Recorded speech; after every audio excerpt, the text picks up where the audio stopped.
বিশিষ্ট নাট্য পরিচালক শ্রী ইকবাল ফৌজদার মহাশয়কে আমি মঞ্চে আহ্বান জানাচ্ছি। বিশিষ্ট নাট্য পরিচালক জুলফিকার জিন্নাহ স্যারকে আমি মঞ্চে আহ্বান জানাচ্ছি। বিশিষ্ট নাট্য সমালোচক প্রাবন্ধিক শ্রী সন্দীপ বাগ মহাশয়কে। আলোচনা সভা শুরু হবার আগে আমরা মঞ্চে ওনাদের সম্মাননা জ্ঞাপন করব। প্রথমেই আমি মঞ্চে ডেকে নিচ্ছি বিশিষ্ট নাট্য পরিচালক প্রবীণ ঘোষাল মহাশয়কে।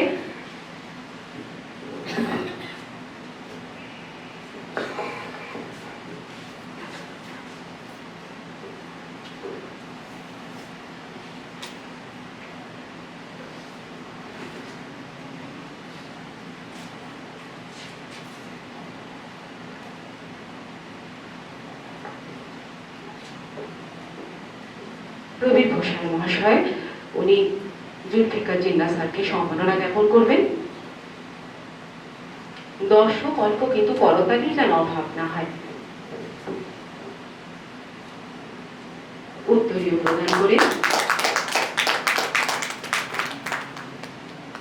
মেমেন্টো দিয়ে ওনাকে সম্মাননা জ্ঞাপন করা হলো থিয়েটার ওয়ার্কার্স সেক্রেটারির পক্ষ থেকে।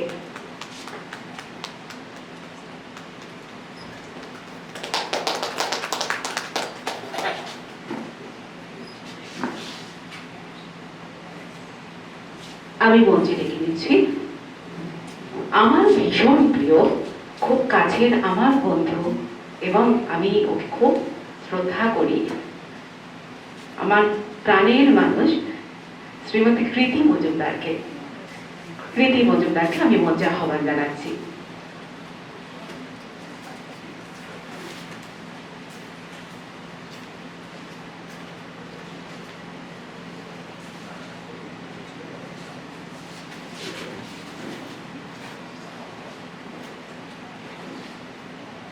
কৃতি মজুমদার বিশিষ্ট নাট্য সমালোচক শ্রী সন্দীপ বাগ মহাশয়কে বরণ করে নেবে।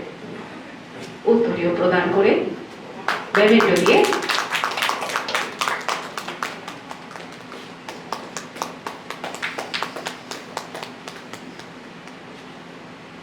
খুব সুন্দর ব্যাগ দেওয়া হচ্ছে শান্তিনিকেতনের।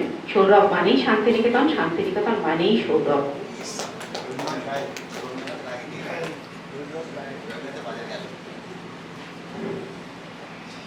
মঞ্চে ডেকে নিচ্ছি শ্রী চন্দ্রশেখর ধর মহাশয়কে।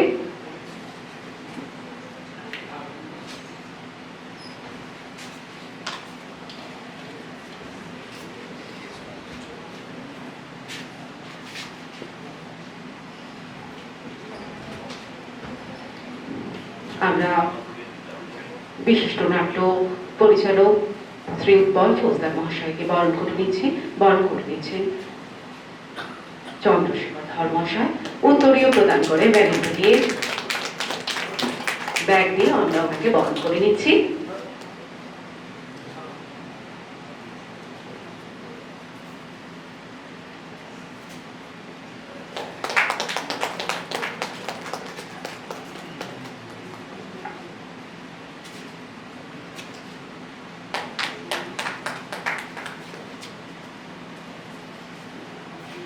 অসাধারণ মুহূর্তের সাক্ষী হয়ে রইলাম আজকে ঋত্বিক ঘটকের জন্মশতবর্ষ নাট্য সন্ধ্যার দ্বিতীয় দিনে। এবার সোজাসুজি চলে যাব আলোচনা সভায়। আলোচনা সভার সমগ্র অনুষ্ঠানটি যিনি সঞ্চালনায় থাকবেন তিনি হলেন বিশিষ্ট নাট্য সমালোচক শ্রী সন্দীপ বাগ মহাশয়। আমি ওনার হাতে মাইক্রোফোন আছে, আরো অনেক কিছু আমরা জানবো, কিছু না বোঝা জিনিস আমরা বুঝবো, অনেক কিছু তো আমাদের মাথার উপর দিয়ে বেরিয়ে যায়। বিশেষ করে আজকের যে বিষয়টি নিয়ে, সেই বিষয়টা এনাদের কাছ থেকে শুনবো, বুঝবো, আরো সমৃদ্ধ হব। চলে যাই আজকের আলোচনা সভায়। শুভ সন্ধ্যা।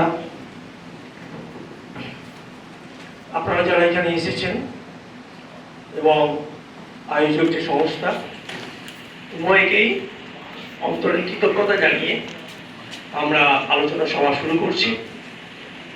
আপনারা জানেন গতকাল ঋত্বিক ঘটকের জন্মদিন ছিল। আজকে আরেক মহান মানুষের জন্মদিন, তিনি হচ্ছেন দেশবন্ধু চিত্তরঞ্জন দাস। দেশবন্ধু চিত্তরঞ্জন দাস 1925-এ মারা যাচ্ছেন, আর ঋত্বিক ঘটক 1925-এ জন্ম নিচ্ছেন।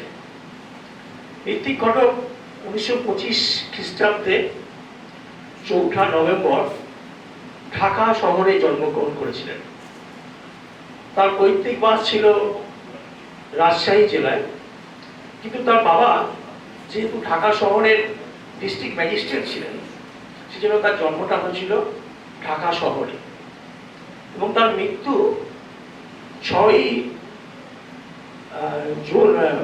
ফেব্রুয়ারি 1976 খ্রিস্টাব্দে কলকাতার পিজি হাসপাতালে হয়েছিল। তাহলে আমাদের আলোচনার আজকে যে বিষয়বস্তু ঋত্বিক ঘটক এবং তার সময়কাল, মোটামুটি আমরা দেখতে পাচ্ছি যে তার জীবনকালটা হচ্ছে 50 বছর 3 মাস 2 দিন। এই সময়কালের মধ্যে আমরা আলোচনাটা করব। গতকাল অনেকটা আলোচনা হয়েছে, গতকালে যে আলোচনা হয়েছে তার পরিপ্রেক্ষিতে এবং আজকে যে আলোচনাটা হবে তার ভিত্তিতে আমার মনে হয় ঋত্বিক ঘটকের কাজের ছোট্ট একটা সিনপসিস প্রথমে আমাদের শুনে নেওয়া খুব দরকার। ওনার ডাক নাম ছিল ভবা, ওনাদের পারিবারিক পদবি ছিল বাগচি। ঘটকটা একটা পাওয়া উপাধি, অনেক মানুষের যেমন থাকে। ওনার পিতা সুরেশচন্দ্র ঘটক ছিলেন উচ্চপদস্থ আমলা, যাকে বলা যায় সেজন্য ডিস্ট্রিক্ট ম্যাজিস্ট্রেট। আমরা মোটামুটি জানি যে ভারতবর্ষ স্বাধীন হওয়ার আগে ইংরেজরা কোনো ভারতীয়দের ডিস্ট্রিক্ট ম্যাজিস্ট্রেট চট করে করতেন না, অন্তত 1935 সালের আগে অব্দি করেননি। সেজন্য আমরা দেখেছি যে Bankimchandra Chattopadhyay deputy magistrate, not magistrate. তারপরে একটা গল্প আছে, গল্পটা এরকম যে তখন কলকাতা বিশ্ববিদ্যালয় কেউ ভালো রেজাল্ট করলে তাকে ডেপুটি ম্যাজিস্ট্রেটের চাকরি দিয়ে দেওয়া হতো। সেই মতো বঙ্কিমচন্দ্র চট্টোপাধ্যায় ওই চাকরিটা পেয়েছিলেন। তো এবার ব্যাপারটা হচ্ছে যে ঋত্বিক ঘটক যখন ওখানে জন্মালেন এবং তার সঙ্গে সঙ্গে তার এক ভাই ছিল, জন্ম হয়েছিল 1925 সালে, সেটা হচ্ছে মহাশ্বেতা দেবী। আমরা মহাশ্বেতা দেবীরও এবার জন্মশতবর্ষ পালন করছি। আর মহাশ্বেতা দেবী যিনি বাবা মনীষ ঘটক, ওনার বর্দা ছিলেন। ঋত্বিক ঘটকের জীবনে বাবাকে বেশি পাননি, কিন্তু তার সমস্ত মনন গঠন করেছিলেন তার দাদা মনীষ ঘটক। ঋত্বিক ঘটকরা 11 জন ভাই বোন ছিলেন, উনি ছিলেন সর্বকনিষ্ঠ এবং ওনার সঙ্গে যমজ ছিলেন ওনার এক বোন। তাহলে ওনার দাদা একটা কলেজে, কলকাতার একটা কলেজে ইংরেজি সাহিত্যের অধ্যাপক ছিলেন। সেই জন্যই তার বালিগঞ্জ অঞ্চলে আসা এবং তার গ্রামের প্রাথমিক পাঠ শেষ করে উনি বালিগঞ্জ গভর্নমেন্ট স্কুল থেকে উনি ম্যাট্রিক পরীক্ষা দেন, এবং যে সময় ম্যাট্রিক পরীক্ষা দেন সেই সময়টা খুব টালমাটাল চলছে। উনি তারপরে ফিরে গেছিলেন দেশের বাড়ি এবং রাজশাহী থেকে উনি আইএ করেছিলেন, এবং আবার ওনার যে গ্র্যাজুয়েশন ইংরেজি সাহিত্যে উনি অনার্স গ্র্যাজুয়েট ছিলেন, ফার্স্ট ক্লাস পেয়েছিলেন, সেটা আবার বহরমপুর থেকে। ফলে এই যে চলাচলটা তাকে তার মননকে কিভাবে গঠন করেছিল আমরা পরবর্তী আলোচনায় আসবো। সেজন্য আমার মনে হলো যে এই কথাগুলো একটু বলা দরকার। উনি জীবনের প্রথম দিকে জীবন শুরু করেছিলেন কবিতা লিখে, এবং ওনার মনে হয়েছিল যে কবিতাটা তার বেশি দিন হবে না, চলবে না। সেজন্য উনি গদ্যকার হিসেবে, গল্পকার হিসেবে উনি প্রতিষ্ঠিত হয়েছিলেন। এবং আমি একটা জায়গায় লিখেছি আর কি, যে উনি সেই সময় অনেক বিখ্যাত জায়গায় ওনার গল্প প্রকাশিত হয়েছে, শনিবারের চিঠির মতো কাগজে। ধরা যায় যে উনি মোটামুটি এই পিরিয়ডটার মধ্যে 1945 থেকে 50-51 মধ্যে প্রায় 50টি গল্প লিখেছিলেন, এবং সমরেশ বসুর সঙ্গে একই সঙ্গে ওনার গল্প এক জায়গায় ছাপা হয়েছিল। কিন্তু আমাদের দুর্ভাগ্যের ব্যাপার, আমরা সেই গল্পগুলোকে বেশি পাই না। 80 দশকের প্রথম দিকে ঋত্বিক ঘটক একটা স্মরণ কমিটি হয়, সুরমা ঘটকের সেখানে ছিলেন। সেখানে 15-16টা ছোট গল্প উদ্ধার করা গেছে, বাকিগুলো কিন্তু উদ্ধার করা যায়নি। ফলে আমরা এই যে গল্পকার হিসেবে তার যে পরিচিতি, তার পাশাপাশি আমরা দেখব যে নাটক নিয়ে তার যে উন্মাদনা। উনি আইপিডিএ জয়েন করেন 1951 সালে। তার আগে এই যে দেশভাগ কিংবা এই যে দুর্ভিক্ষ ওনাকে খুব নাড়া দিত। উনি 1946 সালে একটা অসাধারণ নাটক লিখেছিলেন, সেটা হচ্ছে জ্বালা। এবং এই নাটকটার মধ্যে দেখা যাচ্ছে যে মানুষ না খেতে পেয়ে যেমন মারা যাচ্ছে, তেমনি প্রচুর মানুষ আত্মহত্যা করছে। এই নাটকে 6-7টি চরিত্র ছিল, সবাই কোনো না কোনোভাবে সুইসাইড করছে। মানে বেঁচে থাকার মতো পরিস্থিতি আমাদের মধ্যে নেই, এটা যেন আমাদের একটু বোঝানো গেল। আস্তে আস্তে ওনার মনে হলো যে উনি বোধহয় নিজেকে সব থেকে বেশি মেলে ধরতে পারবেন সিনেমাতে, এবং সেই জন্যই উনি সিনেমা জগতে এলেন। এবং ওনার যে সব থেকে প্রথম সিনেমা, উনি জীবনে 8খানা মাত্র সিনেমা করেছিলেন, তাতেই গোটা বিশ্বের সমগ্র বিশ্বের মানুষ ওনাকে ধন্য ধন্য করেছেন। ওনার যে প্রথম সিনেমা সেটা হচ্ছে নাগরিক। সে অনেকে বলেন যে নাগরিক যদি ঠিক সময় মুক্তি পেত, তাহলে আমরা ইন্ডিয়ান সিনেমাতে একটা আইকনকে পেতাম। সত্যজিৎ রায় যেটা পথের পাঁচালী করে সারা বিশ্বকে জয় করেছিলেন, সেটা কিন্তু সত্যজিৎ রায়ের আগে ঋত্বিক ঘটক কিন্তু করতেন। এবং সত্যজিৎ রায় ঋত্বিক ঘটকের বড় একজন ফ্যানও ছিলেন। কারণ পরবর্তীকালে আমরা দেখবো, যখন পুনে ফিল্ম ইনস্টিটিউট থেকে সত্যজিৎ রায়কে বলা হলো যে ডিরেক্টর হওয়ার জন্য, উনি 60-এর দশকের মাঝামাঝি সময়, 65 এরকম সময়, তখন উনি বললেন যে না, ঋত্বিক ঘটকই একমাত্র মানুষ যিনি সারা বিশ্বের ফিল্ম ব্যাপারটাকে অনেক বেশি জানেন। ভারতীয় ফিল্মে উনি একটা দিশা দেখাতে পারবেন। ফলে সত্যজিৎ রায়ের রেকমেন্ডেশনে কিন্তু উনি মানে পুনে যে ফিল্ম ইনস্টিটিউট তার ডিরেক্টর হয়েছিলেন। আমাদের দুর্ভাগ্য, নাগরিক সিনেমাটা ওনার মারা যাওয়ার অনেক পরে 1977 সালে আমাদের রিলিজ হয়েছিল। আমি আর একটু কিছু কথা বলবো পরে। আমরা এই যে সময়কালের একটা ধারণাটা পেলাম, আমাদের মধ্যে আজকে যে দুজন বিশিষ্ট আলোচক আছেন, তার মধ্যে প্রথমজন যিনি আলোচনা করবেন তিনি জুলফিকার জিন্নাহ আহমেদ। আপনারা জানেন যে শান্তিনিকেতনের আমরা সবুজ নাট্য দলের উনি কর্ণধার। ওনার এইটুকু পরিচয় যথেষ্ট নয়। উনি যে নাট্যক্রমটা করেছেন নিভৃত পূর্ণিমা নাট্যক্রম সোনাঝুরিতে, নাটকের প্রতি কতটা দরদ থাকলে, কতটা কমিটমেন্ট থাকলে এরকম একটা নাট্যদল করা যায় বা নাটকের স্পেস করা যায়, নিজেদের পাশাপাশি পশ্চিমবঙ্গের বিভিন্ন জায়গা থেকে করা যায়। জুলফিকার দা তার একটা আদর্শ উদাহরণ। উনি এই যে গোটা সময়কাল, এই সময়কালে ঋত্বিক ঘটকের সঙ্গে এই যে সময়ের সম্পর্ক, আমাদের সম্পর্ক, এটা নিয়ে উনি একটু বিস্তারিত আমাদের কাছে আলোচনা করবেন। আমি জুলফিকার দাকে অনুরোধ করছি কথা বলা শুরু করার জন্য। ধন্যবাদ সঞ্চালক মহাশয়কে। আমি প্রথমেই বলি যে ঋত্বিক ঘটক সম্পর্কে আলোচনা করার সক্ষমতা এবং সাহস এই দুটি আমার নেই। এবং আমি কি বলা যায়, আজকের এই আলোচনা সভায় আলোচনা করার জন্য যে খুব প্রস্তুতি নিয়ে এসেছি তা কিন্তু আসতে পারিনি। মানে একটা নাটকের প্রোডাকশন আছে, নাটকটা নিয়ে অনেক বেশি ব্যস্ত ছিলাম। মূলত আমি উৎপলদার কাছে আলোচনা শুনবো এবং সমৃদ্ধ হবো, এটাই আমার বাসনা।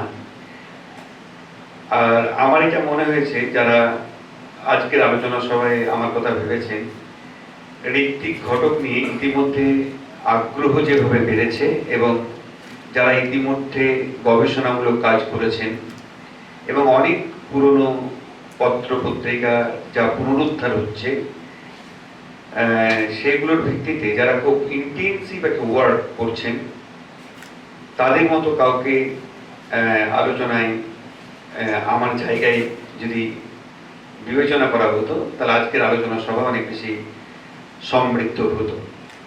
তবু যে বিষয়টা আজকে রাখা হয়েছে এবং সঞ্চালক বললেন যে সময়কালের সঙ্গে ঋত্বিক ঘটকের সম্পর্ক, আমার মনে হয় যে সময়ের সঙ্গে সম্পর্ক থাকা যে কোনো শিল্পে এটা একটা খুব প্রাথমিক শর্ত।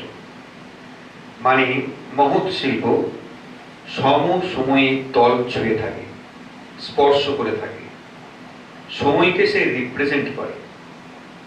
কিন্তু সেই শিল্প আরো গুরুত্বপূর্ণ হয়ে যায়, আমাদের কাছে মাইলস্টোন হয়ে যায়, যা শুধু সমসাময়িকে নয়, যা আগামী সময়কেও কিছু না কিছু ভাবে রিপ্রেজেন্ট করে।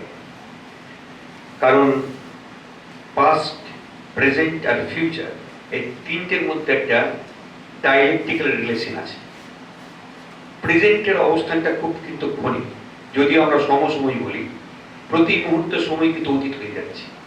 আজকের অনুষ্ঠানটা কালকে অতীত হয়ে যাবে। আমরা আসলে অতীত এবং ভবিষ্যতের সঙ্গে খুব কানেক্টেড। আমাদেরকে ভবিষ্যৎ সম্পর্কে কিছু না কিছু দিক নির্দেশিকা রাখতে হয়, আমাদের থিয়েটারের কাজে হোক, অন্যান্য যে কোনো কাজেই হোক, সেটাই কাজ। যারা এটা সমৃদ্ধভাবে করতে পারেন তাদের প্রজ্ঞা অনেক বেশি।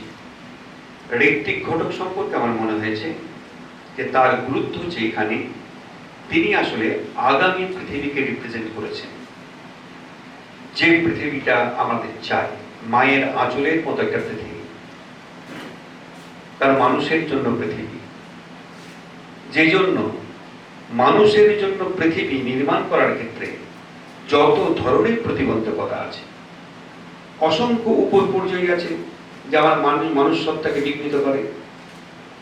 আমার নারী পুরুষের উপপরিচয়, আমার ধর্মীয় উপপরিচয় হিন্দু মুসলিম, আমার দেশীয় পরিচয়, আমি ভারতীয় কেউ অভারতীয়, সীমান্তের বিভেদ, যত রকমের উপপরিচয় দিয়ে মানুষ পরিচয়টাকে সাপ্রেস করা হয়েছে, সেই সমস্তগুলোকে কিভাবে সরিয়ে প্রকৃত একটা মানবিক পৃথিবী নির্মাণ করা যাবে, সেই সংগ্রামটার সঙ্গে উনি যুক্ত ছিলেন। কিন্তু ঘটনাক্রমে এই সংগ্রামটার একটা কাকতালীয় রিলেশন আছে ওর জীবন পর্বের সঙ্গে। যেমন 1925 সাল, ওনার জন্মসাল, এটা ঘটনাক্রম অনুযায়ী খুব গুরুত্বপূর্ণ একটা সাল। 1925-এ আমাদের দেশে কমিউনিস্ট পার্টি ফর্ম করছে। যদিও তাসখণ্ডের ঘটনাটা ধরলে এটা 1921-কে বলা যেতে পারে, কিন্তু আমরা সিপিআই এর জন্মলগ্ন যদি দেখি, ওরা নিজেরা যেটা বলে, তাহলে পার্টির গঠনতন্ত্র তৈরি হচ্ছে, সেটা হচ্ছে 1925। বামপন্থী রাজনীতির সূচনা হচ্ছে আনুষ্ঠানিকভাবে 1925-এ। ঠিক এর বিপরীত ফর রাইট একটা সংগঠন, আরএসএস, রাষ্ট্রীয় স্বয়ংসেবক সংঘ, এটা 1925 সালে তৈরি হচ্ছে। কনফ্লিক্টটা বুঝতে হবে, যে দ্বন্দ্বের মধ্য দিয়ে একটা শিশু বিকশিত হবে, তাকে এই দ্বন্দ্বের মধ্যে ও যেভাবে সিদ্ধান্ত নেবে আগামী পৃথিবীকে রিপ্রেজেন্ট করার, সেটাই রিপ্রেজেন্ট করবে। এই দ্বন্দ্বের মধ্য দিয়ে একটা শিশু বিকশিত হচ্ছে। আমরা দেখেছি যে 1925 থেকে 1947-এর মধ্যে যে শিশুরা বড় হলো, আগামী বছর আরেকজনের জন্মশতবর্ষ আসছে, 1926-এ তার জন্ম, কবি সুকান্ত ভট্টাচার্য। 1947-এ মারা গেছে, 26 বছর বয়স, 21 বছর বয়স। এরা, এই কিশোররা, যে কিশোররা বড় হচ্ছেন, ঋত্বিক ঘটক কিশোর বড় হচ্ছে, কি দেখছেন? দেখছেন হিটলারের উত্থান, দেখছেন ফ্যাসিবাদের উত্থান, দেখছেন দ্বিতীয় বিশ্বযুদ্ধ, তার ভয়াবহতা, যুদ্ধ তার প্রত্যক্ষ ফল, যা হত্যা, মৃত্যু, এটা বাদ দিয়ে তার পরোক্ষ ফল মানসিক অবদমন, অবসাদ, ক্লান্তি, সার্বিক একটা নেতিবাচক দর্শন। এটা হচ্ছে একটা ভয়াবহ যুদ্ধে যে ফিলোজফিক্যাল জাজমেন্ট ওরা চাপি দেওয়া হয় শিল্প, সাহিত্য, সংস্কৃতির উপরে, এইটার মধ্য দিয়ে সে বড় হচ্ছে। মনীষ ঘটকের কথা হলো, দাদার কথা, কল্লোলে যখন সাহিত্য সংখ্যা বেরোচ্ছে 3-এর দশকে, সেই কল্লোলে প্রকাশিত মনীষ ঘটকের গল্পগুলো যদি পড়ি, তাহলে সেখানে আমরা দেখতে পাবো যে দ্বিতীয় বিশ্বযুদ্ধের সময় যুদ্ধের পরোক্ষ ফল যে দুর্ভিক্ষ আমাদের দেশে দেখতেই পাইছি, শুধু আমাদের দেশ না, পৃথিবীর অনেক দেশে তখন দুর্ভিক্ষ দেখা দিয়েছে, মহামারী, মন্বন্তর। এর ফলে যে একদম অন্তজ শ্রেণী অবতলবাসী মানুষের যে দুর্বিষহ যে জীবন, গ্রাম ছেড়ে শহরের দিকে চলে যাওয়া, শহরে লঙ্গরখানা খোলা, এই যে চিত্র, এই গল্পগুলো উঠে আসছে, এর মধ্য থেকে ঋত্বিক ঘটকে বড় হতে হচ্ছে। সাল তারিখগুলো কেন গুরুত্বপূর্ণ হয়ে ওঠে? এই জন্য গুরুত্বপূর্ণ হয়ে ওঠে, 1939 সালে দ্বিতীয় বিশ্বযুদ্ধ হচ্ছে, আর আনুষ্ঠানিকভাবে দ্বিতীয় বিশ্বযুদ্ধের সমাপ্তি হচ্ছে, যদিও বিশ্বযুদ্ধের সমাপ্তি হয়নি, কারণ তারপর থেকেও আমরা দেখেছি কোল্ড ওয়ারের যুগ। তবু ধরেই নিলাম যে দ্বিতীয় বিশ্বযুদ্ধ সমাপ্ত হলো 1945 সালে হিরোশিমা নাগাসাকিতে বোমা বিস্ফোরণের মধ্য দিয়ে। তো 6 আগস্ট এবং 9 আগস্ট ওখানে পারমাণবিক বোমা বিস্ফোরণের মধ্য দিয়ে আমরা একটা বিভৎস যে যুদ্ধের যে অভিজ্ঞতা, সেটা সমাপ্তি। অর্থনীতিবিদরা বলছেন যে যুদ্ধের সঙ্গে পুঁজিবাদের জীবনচক্রে একটা সাইক্লিক অর্ডারের সম্পর্ক আছে। কিরকম সম্পর্ক? না, প্রথমেই হচ্ছে অর্থনৈতিক ক্রাইসিস, ক্রাইসিস থেকে ওয়ার, ওয়ার থেকে রিকনস্ট্রাকশন, রিকনস্ট্রাকশন থেকে বুম, বুম থেকে ক্রাইসিস, আবার ক্রাইসিস থেকে ওয়ার। মানে ব্যাপারটা হচ্ছে অর্থনৈতিক সংকট, সংকট থেকে যুদ্ধ, যুদ্ধের পরে রিকনস্ট্রাকশন, মানে যুদ্ধ হলে যা ধ্বংস হতে হবে রিকনস্ট্রাকশন, রিকনস্ট্রাকশন হলে পুনর্গঠন, মানে আবার অর্থনৈতিক সমৃদ্ধি পুঁজিবাদে, আবার পুঁজিবাদের সমৃদ্ধি হলে পুঁজিবাদ কিন্তু আবার সংকটে পড়বে। এই সাইক্লিক অর্ডারে নাকি পুঁজিবাদ ঘুরতে থাকে। তাহলে দ্বিতীয় বিশ্বযুদ্ধ যদি 1945 সালে হয়, তাহলে তার পরের যুগটা কি? রিকনস্ট্রাকশন। পুঁজিবাদের রিকনস্ট্রাকশন যখন শুরু হলো, তখন একটা শিল্প ফ্লারিশ করতে শুরু করলো, চলচ্চিত্র শিল্প। চলচ্চিত্র শিল্পটা ফ্লারিশ করছে এই জন্য, আমাদের দেশে সবার চলচ্চিত্রের বয়স তখন খুব বেশি দিনের নয়, 3 দশকেই হয়েছে। ফলত এই নতুন শিল্পটা নতুন মার্কেট পাবে, নতুন মার্কেট পেলে এই চলচ্চিত্রকে কেন্দ্র করে পুঁজিবাদের তো একটাই ব্যাপার, তা হচ্ছে যে মার্কেটের সঙ্গে সম্পর্ক। ফলত আজকে যে চলচ্চিত্রের যে কিছু গঠন আপনারা দেখছেন, গিল্ড, প্রডিউসার, ডিস্ট্রিবিউটর, এই যে টেকনিশিয়ানসদের সঙ্গে এখন পরিচালকদের যে দ্বন্দ্ব, টেকনিশিয়ানস তাদের ইউনিয়ন, এই টোটাল যে স্ট্রাকচারটা তৈরি হলো, এই স্ট্রাকচারটা হচ্ছে দ্বিতীয় বিশ্বযুদ্ধের পরবর্তী সময়ে চলচ্চিত্রের বাজারীকরণের জন্য তৈরি হওয়া। এই বাজারীকরণের যুগটাতে যখন চলছে, তখন এটাকে আমরা বলছি যে পুঁজিবাদ একটু গ্রোথের দিকে যাচ্ছে, বুমের দিকে যাচ্ছে। তাহলে যখন পুঁজিবাদ বুম হচ্ছে, গ্রোথের দিকে যাচ্ছে, তখন নিশ্চয়ই কেউ পুঁজিবাদের সংকট নিয়ে কথা বলছে না। কেন বলবে? সে তো বুম, নতুন মার্কেট। একজন বলছে এই পুঁজিবাদ টিকতে পারে না, এই বুমটার ভিতর থেকে আবার ক্রাইসিস জন্ম নেবে, এবং সেই ক্রাইসিসটা হবে অনতিক্রমণ্য ক্রাইসিস। যিনি বলছেন তার নাম হচ্ছে ঋত্বিক ঘটক, কারণ এই ভবিষ্যৎটা দেখতে পান। যারা বলছেন না, তারা কিন্তু মার্কেট ধরার জন্য, আমি ঋত্বিক ঘটকের ভাষায় বলি, পুতু পুতু কাহিনী। উনি বলেছেন এটা পুতু পুতু কাহিনী দিয়ে মনোরঞ্জন করার যে চেষ্টা, সেই গল্প তৈরি করে দর্শককে মনোরঞ্জিত করার চেষ্টা করা হচ্ছে। স্টারডম, স্টার তৈরি করার যে চেষ্টা আমরা দেখতে পেয়েছি, সেই যুগে কিভাবে স্টার তৈরি হচ্ছে। উনি যেটা বলেছিলেন যে না, আসলে ক্রাইসিস, ভয়ঙ্কর রকম ক্রাইসিসের মুখোমুখি হবে, সেটা প্রমাণিত হয়ে গেল।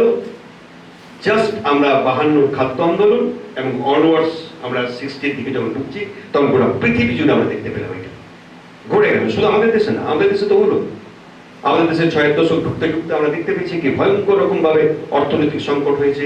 এখানে নকশাল মুভমেন্ট উঠে আসছে, কৃষক আন্দোলন হচ্ছে, ফ্রান্সে বিশাল একটা ছাত্র মুভমেন্ট হচ্ছে, সেই সময় 60-এর দশকে বিশাল ছাত্র মুভমেন্ট হচ্ছে, গোটা পৃথিবী জুড়ে হচ্ছে।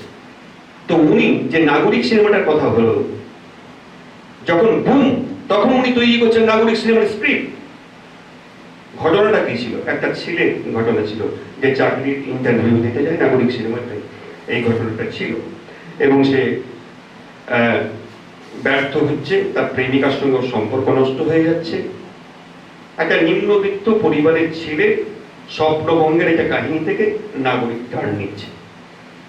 কেন? সেই সময় তো স্টারডম তৈরি করার সিনেমার হওয়ার কথা।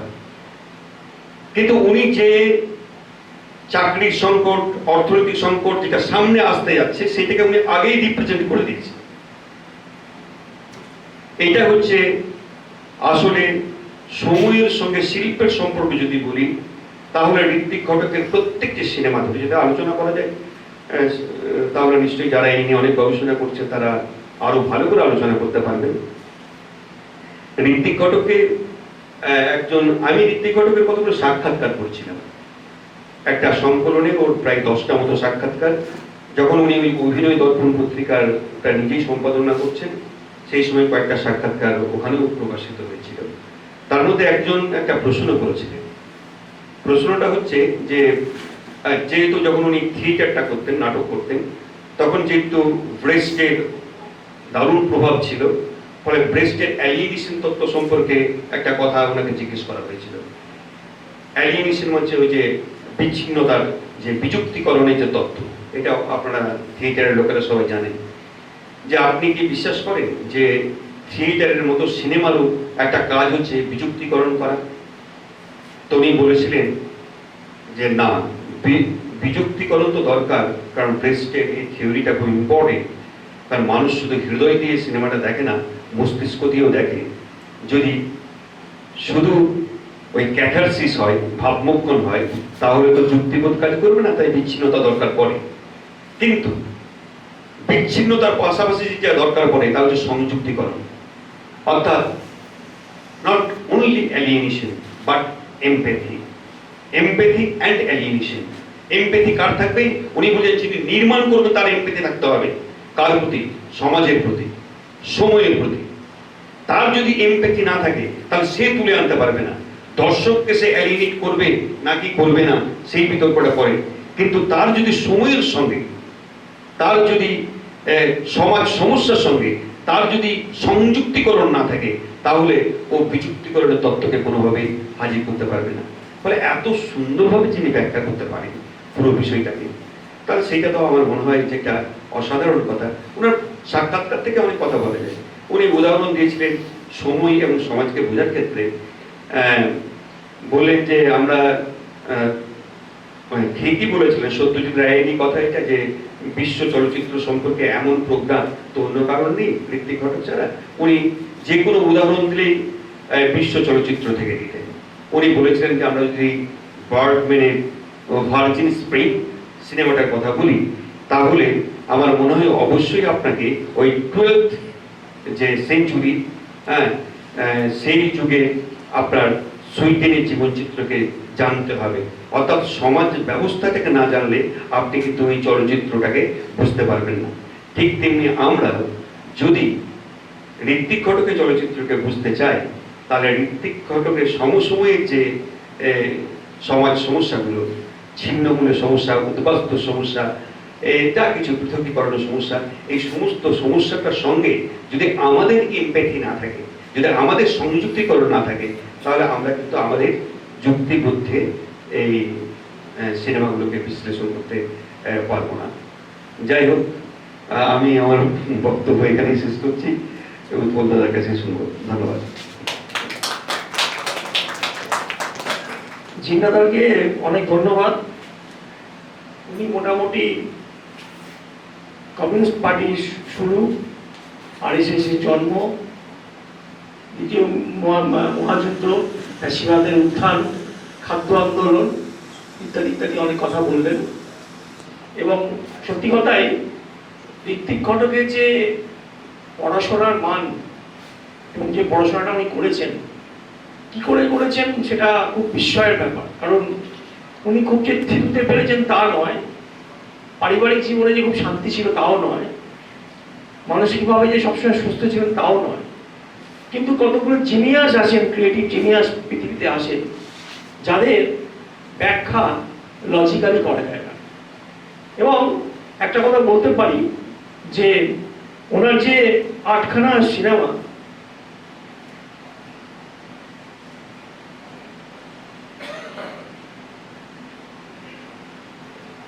(1952) সালে যে নাগরিক, যেটা মুক্তি পাচ্ছে 1977, তারপরে অযান্ত্রিক 1958, বাড়ি থেকে পালিয়ে 1958, এই যে ট্রিলজি উনি যেটা করলেন সর্বশ্রেষ্ঠ এখনো পর্যন্ত মানা হয়। মেঘে ঢাকা তারা, কোমল গান্ধার এবং সুবর্ণরেখা। এটা 1960 থেকে 62, এই যে সুবর্ণরেখা অবশ্য 1965-তে মুক্তি পেয়েছিল। তো এটার পাশাপাশি যেটা এই যে তারপরে অনেকদিন পরে, বেশ অনেক বছরের গ্যাপে, তিতাস একটি নদীর নাম 1973, এবং শেষ সিনেমা যুক্তিতর্ক গল্প, সেটা ওনার মৃত্যুর পরে প্রকাশিত হয়েছিল।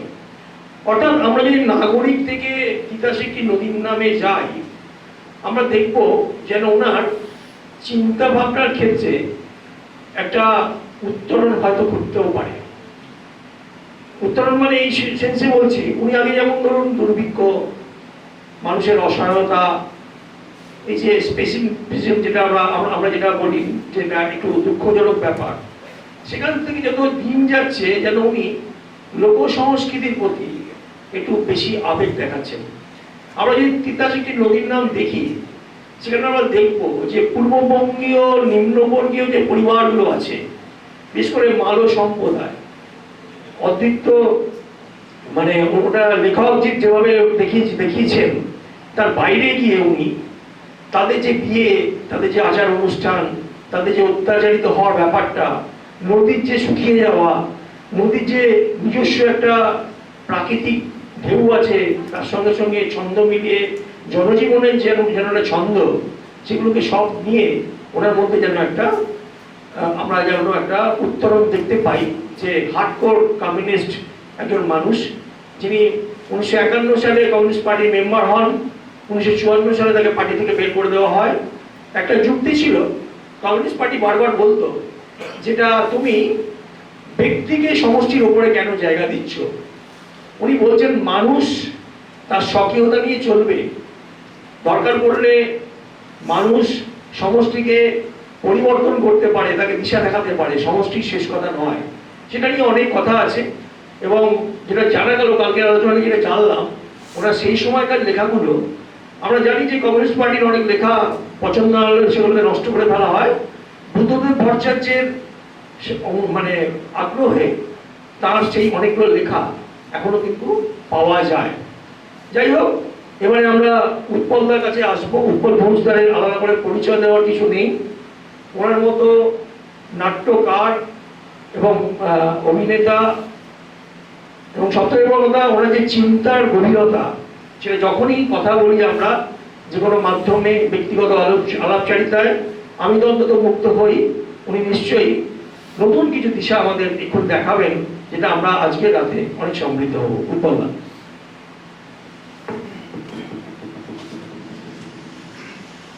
নমস্কার। আজকের এই উদ্যোক্তা মানে থিয়েটার ওয়ার্কার্স, তার হোতা সৌরভ চট্টোপাধ্যায়, দুদিন ধরে যে কাজটা হচ্ছে, তাদের শুভেচ্ছা, যারা এসছেন তাদের শুভেচ্ছা। সন্দীপ এবং জিন্না খুব সুন্দর করে ব্যাপারগুলো নিয়ে এসেছেন, এবং অনেকগুলো জায়গা তৈরি হয়েছে যেখান থেকে এগোনো যায়। আসলে ঋত্বিক ঘটক সম্পর্কে বিস্তর লেখালেখি আছে, এখন ইউটিউবে পাওয়া যায়। অনেক সঞ্জয় মুখোপাধ্যায়ের, মৈনাক বিশ্বাসের অসংখ্য লেখা, আরো অনেকে আমাদের ভৌমিক গান করেন, নামটা বল না, কি ভৌমিক না, হ্যাঁ, ওর অনেক মানে ঋত্বিকের গান ব্যবহার নিয়ে, ওর সিনেমা নিয়ে অনেক লেখালেখি আছে। ফলে নতুন করে সেই জায়গায় আলোকপাত করতে যাওয়াটা আমি চাইছি না। আমি সময় যাপনটা বলতে বুঝেছি, এবং ওখান থেকে আমি ধরে নেবো কয়েকটা জিনিস। যে আমি একটা ছোট গল্প বলি। তখন আমার 11-12 বছর বয়স, কালী পুজোর সময় আমাদের পাড়ায় তুবির কম্পিটিশন হতো। তুবির কম্পিটিশন হয়ে যাওয়ার পরে সেখানে একটা ঋত্বিকের রেট্রোস্পেক্টিভ হয়। তার হোতা ছিলেন আমার মেজো কাকা, তারা কমিউনিস্ট পার্টি করতেন। সেই 11 বছর বয়সে আমি ওই মাঠে বসে বসে ঋত্বিক ঘটক দেখেছিলাম। আমার ছেলের যখন 8 বছর বয়স, 8-9 বছর বয়স হবে, সবেও একটা কমপ্লিট স্টপ আছে। একদিন দুপুরবেলা আমরা এক জায়গায় নাটক করতে গিয়েছিলাম ঝাড়গ্রামে, তারা সেই ক্যাসেট বিক্রি করেছিল, সেখানে ঋত্বিকের 4-5টা ছবি ছিল। ও প্যাটার্ন চালিয়ে দিয়েছে, দিয়ে আমি একটু আড় হয়েছিলাম। সেটা সরস্বতী পুজোর পরের দিন, বিসর্জন হয়ে যাওয়ার পর একটা বিষণ্ণ আবহাওয়া, আমি একটু আড় হয়ে শুয়েছিলাম। হঠাৎ দেখি ও একটা তোয়ালে দিয়ে চোখ মুছছে। হ্যাঁ জি, না, ওর 11 বছরই বয়স হবে। আমি কি হয়েছে, কাঁদছিস কেন? বলছি বাবা এটা ছবি না, এটা ছবি না, কেউ লুকিয়ে লুকিয়ে তুলেছে। আমার গায়ে এখনো কাটা দেয়। এটা একটা সমাগত। ঋত্বিক মানে হাজার কথা বলে, হাজার কিছু বলে তাকে ছোঁয়া মুশকিল। যখনই কোনো মন খারাপ হয়, যখনই কোনো সমস্যায় পড়ি, একটা ঋত্বিকের ছবি দেখে ফেলি বা ঋত্বিক নিয়ে কোনো কথা বলে ফেলি। সেদিন ওই বাবাটা কথা হয়, বলছে দেখো এই কথাটা ভালো করে খেয়াল করে দেখিনি বাবা। আমি কিরম কেন, কি হয়েছে? বলছে একটা ডিসকোর্স পড়লাম যে কবে ছেলে ট্রান্সলেটকে বলেছেন যে আপনার ইমোশন মেমোরিটা মানে আমি পছন্দ করি কি কখনো, এটা ঠিক হবে, এটা নয়। বলে জার্মানিতে একটা রেস্তোরাঁয় বসে তারা দুজনে ডিবেট করছেন যে ইমোশন মেমোরিটা কেন যেভাবে ছেলে বলছেন যে এটা কেন ঠিক নয়। বলছে দেখো ওই যে যেমনটা বলছে যে এটা একটা ক্লাসিক, নবান্নের পরে একটা ক্লাসিক, যেমন চিৎকার করেছে যে সবে এইটা আমার মাথায় এসেছে, একটা পলিফনিক ইমেজ, একটা ছোট্ট জায়গা থেকে মঞ্চের এইখান থেকে এইটা একটা বড় কিছু ঘাটে সেই সময়টা। তারপরে যখন বলছে ইমোশন মেমোরি অ্যাপ্লাই করো, এই তোমার নেই, এই কলকাতা রাজপথ ওটা ডাকছে। বলছে তাহলে ওই যে আলোচনাটা শুনলাম আর এইটা মাঝখানটা কি? একটু আগে উনি বললেন অ্যালিনেশন নিয়ে কথা। ঋত্বিককে বলা হতো যে মেলোড্রামাটিক, উনি তো বলছেন মেলোড্রামাটা একটা ফর্ম রেখা, আমার যখন দরকার হবে আমি মেলোড্রামাটা ব্যবহার করব।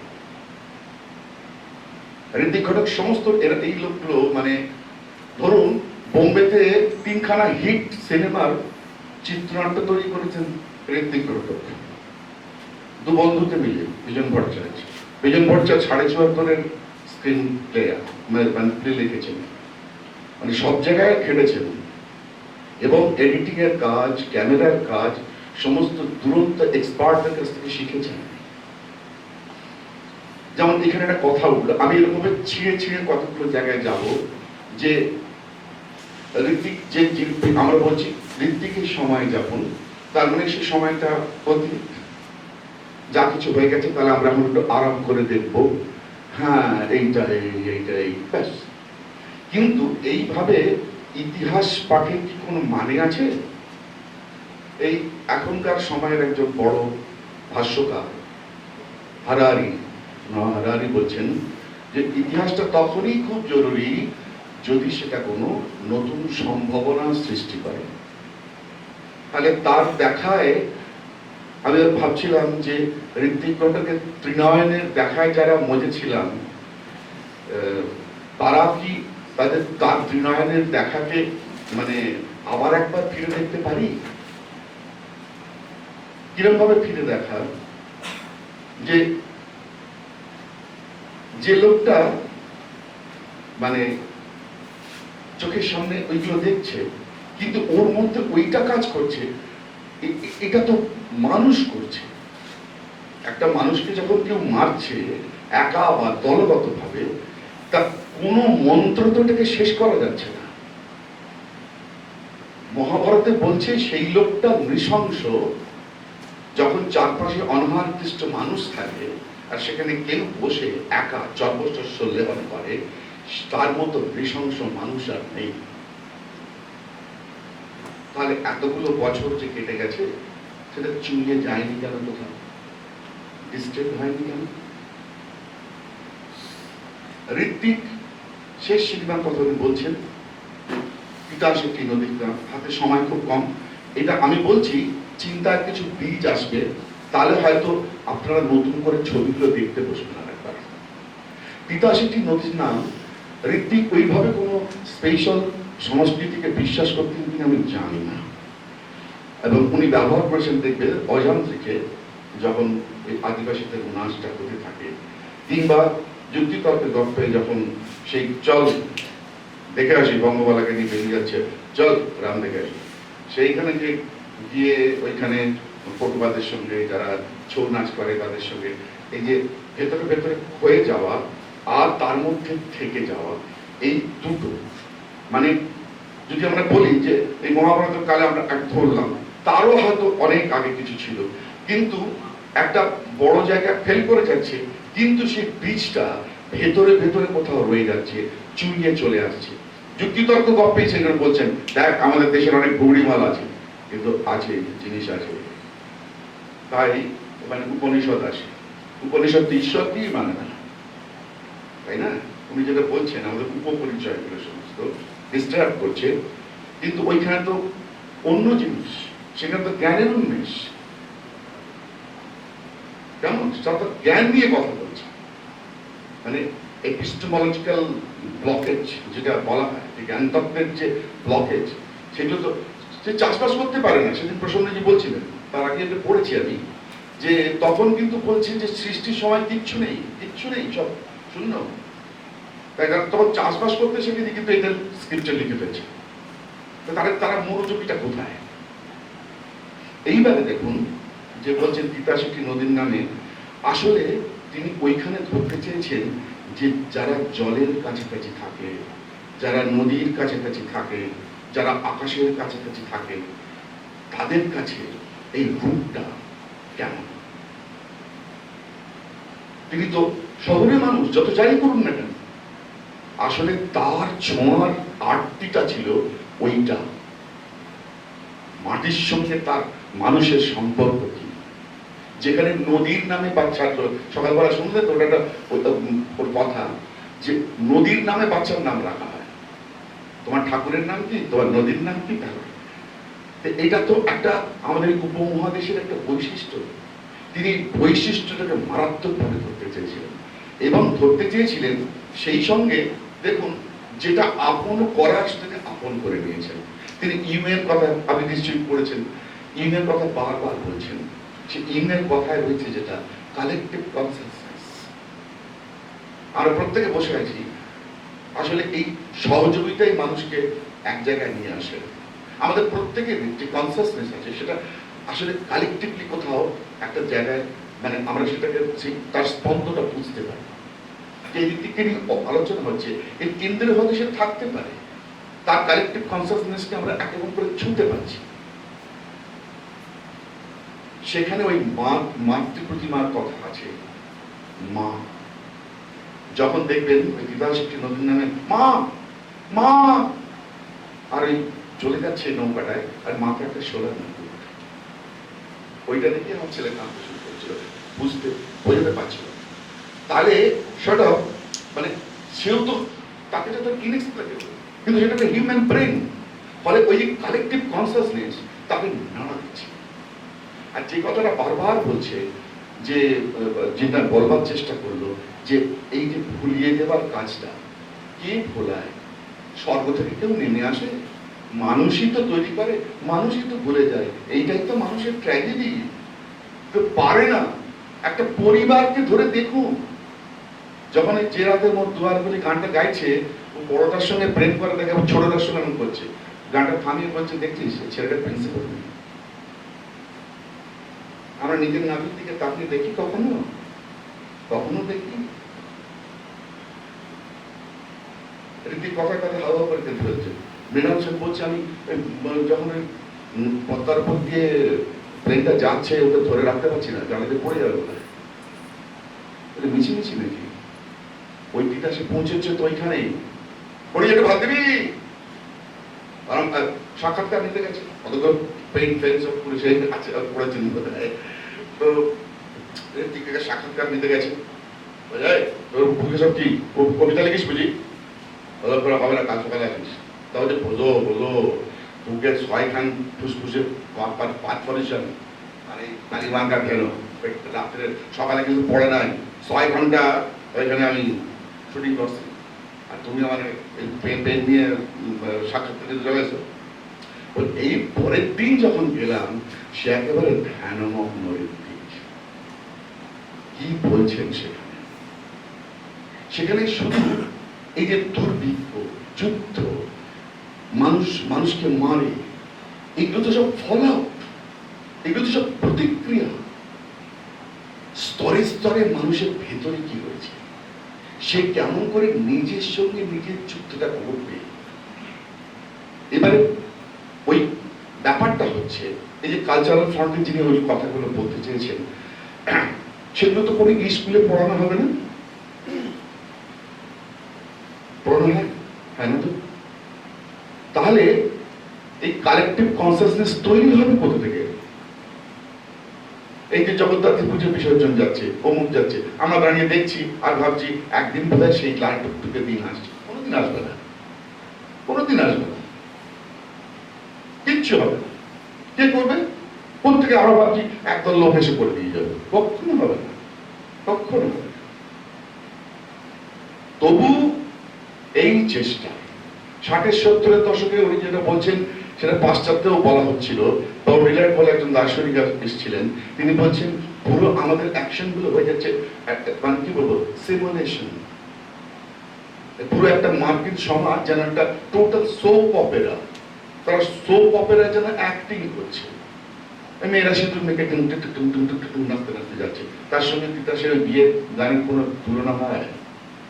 আর যে মা এসে বলছে যে এখন তোমার অল্প করে বিয়া দিলাম, বাড়ি গিয়া ভালো করে বিয়া করো, কেমন করে না, ভালো ভালো করে কান্না পায়। এই হারিয়ে ফেলেছি, এসব আমার, কে দেবে এই জ্বালা, এসব আমার, সব ছেড়ে কি করছি আমরা পাগলাটা, এসব আমার। ঋত্বিককে দেখে দেখে আমার সেটা মনে হয় এই কালকের জিনিস নয় তো। তখন আমি আমার ছেলেকে বলেছিলাম এই যে বড় বড় লোকেরা এই অজন্তায় খুদে রেখে দিয়েছে, ওই যে স্পেনের গুহের সঙ্গে এঁকে রেখে দিয়েছে, এরা হচ্ছে আধুনিক খননদার। আজকের পৃথিবীর শ্রেষ্ঠ জ্ঞান ওই সিলুলয়েডে খুদে খুদে রেখে দিয়ে গেছে। জীবনানন্দ কবিতা ওইসব খুদে খুদে দিয়ে গেছে। অনেক কবিকে চালিয়ার কবিকে বলতে শুনি জীবনানন্দ ঠিক বুঝতে পারে না। তিনি বুঝবে কি করে বাবা? মাথার উপর দিয়ে চলে যায়, মাথা তো সবসময় নিচু করে ফেলছি, তো মাথা চোখে চলে যাবে না, মাথা সোজা রাখতে হবে, খাটাস করে মাথার উপর দিয়ে চলে যাচ্ছে, মানে কোনো শ্রম নাই।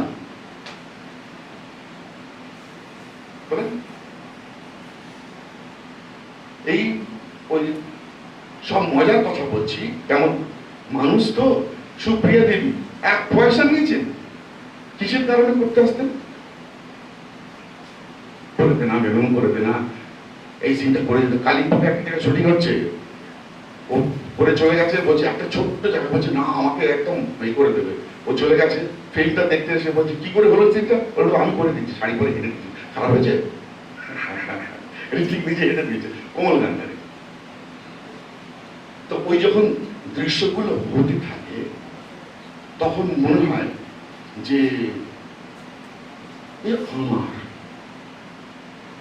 এবং এই যে বলছি কালেক্টিভ কনসিয়াসনেস কিরকম, আমরা যেমন কাছাকাছি ফিল করতে পারছি বোধ হয়। তুমি যখন কথা বলতে পারছি আমি তো ফিল করতে পারছিলাম যে আমার চোখের উপর অনেক কিছু দেখেছি, অনেক কিছু করেছি। মানে মুখ ডাল খেয়ে দিন কাটাতে হয়েছে, হ্যাঁ, সময় নানান রকম অনেক কিছু দেখেছি।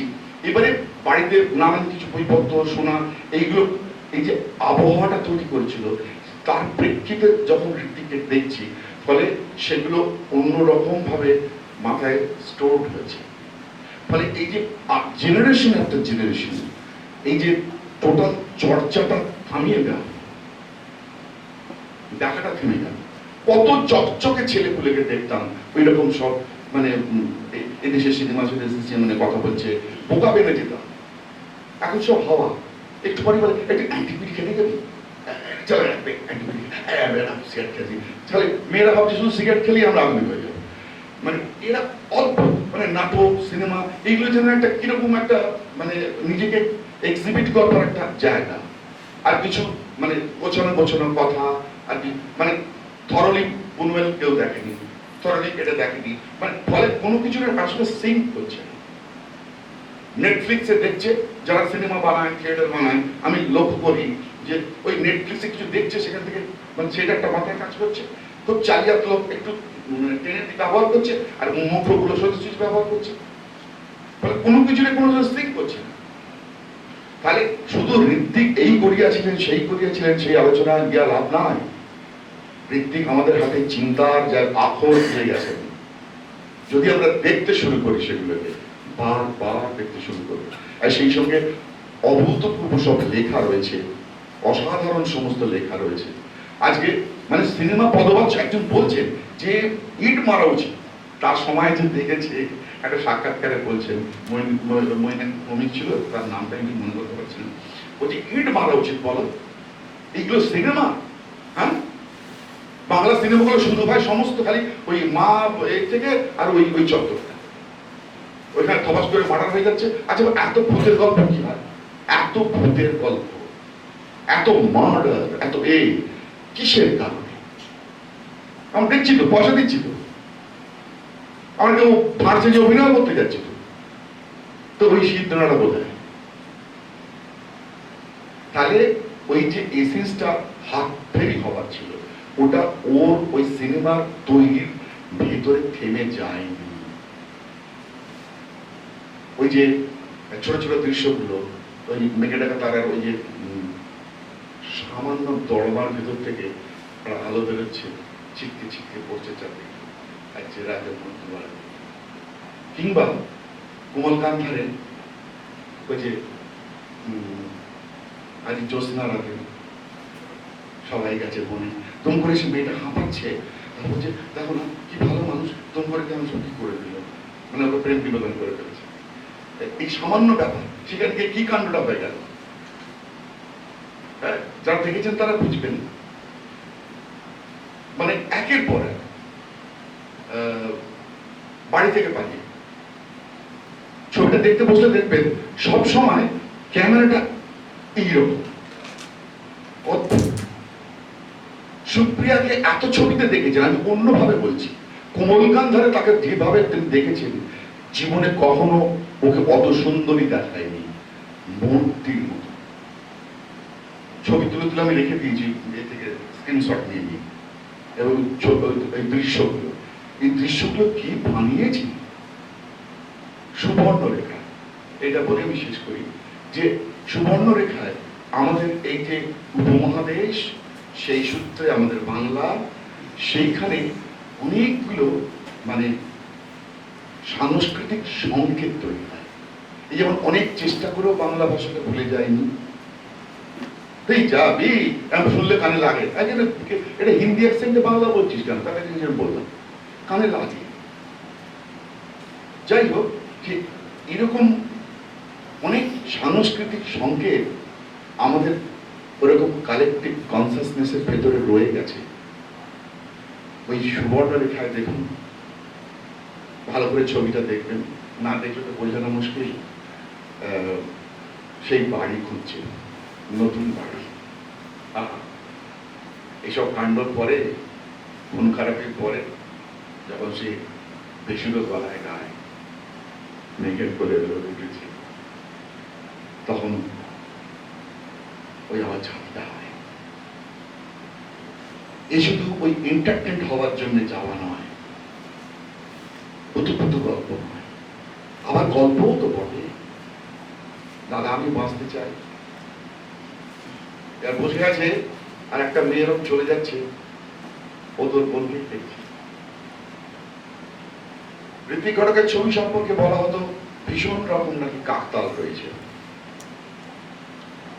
ও পেশাখানায় গিয়ে ওর বোনকেই দেখলো, তখন বলছে করে হারামি, ও তো কারোর না কারোর বোন। মানেটা বুঝলে, ও তো কারোর না কারোর বোন।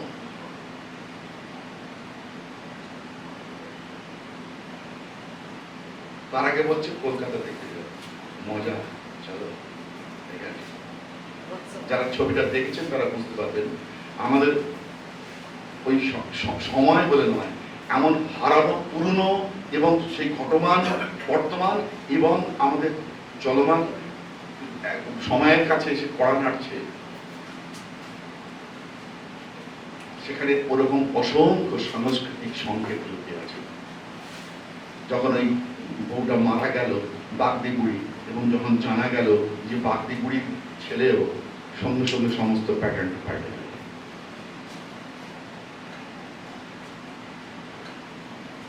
ফলে এইরকম যে একটা চিন্তা স্ট্রাকচার, যেমন ঋত্বিক ঘটককে বলা হতো যে ইরেসপন্সিবল, বলে হ্যাঁ ওরা খুব রেসপন্সিবল ইরেসপন্সিবল, আর আমি খুব রেসপন্সিবল, মানে রেসপন্সিবল রেসপন্সিবল। তোরা হচ্ছে রেসপন্সিবল ইরেসপন্সিবল, আমি ইরেসপন্সিবল রেসপন্সিবল। এবং নিজে বলছেন ঋত্বিক এতে এসে বলছেন, যুক্তিতর্ক গল্পে এসে বলছেন, আমি এটা হামলা এসব হওয়া তোমার কাছো। পৃথিবীর কোন পরিচালকের সাহস হয়েছে লেন্সের উপর মদ ঢেলে দিও?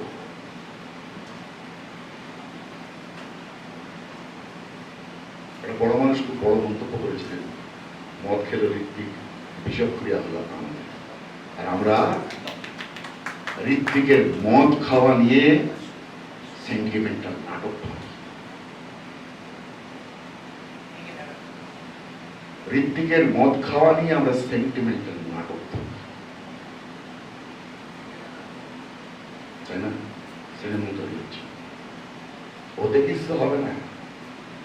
আমার 60 বছর বয়স হয়ে গেছে, আর কিছু মিথ্যা বলার নাই।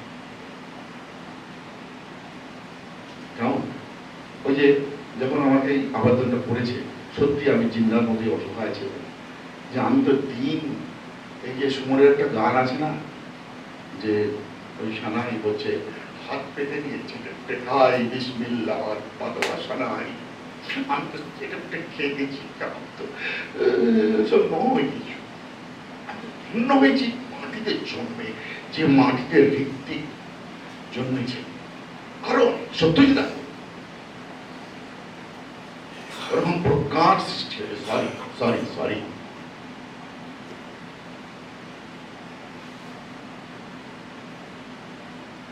তাহলে তাকে নিয়ে যেন শুধু সাজানো আসর হয়, কেবল দিনের পর দিন তার ছবিগুলো দেখলেই হয়, আর সবসময় নিজের নারীর দিকে, নিজের নাভির দিকে তাকানো উচিত।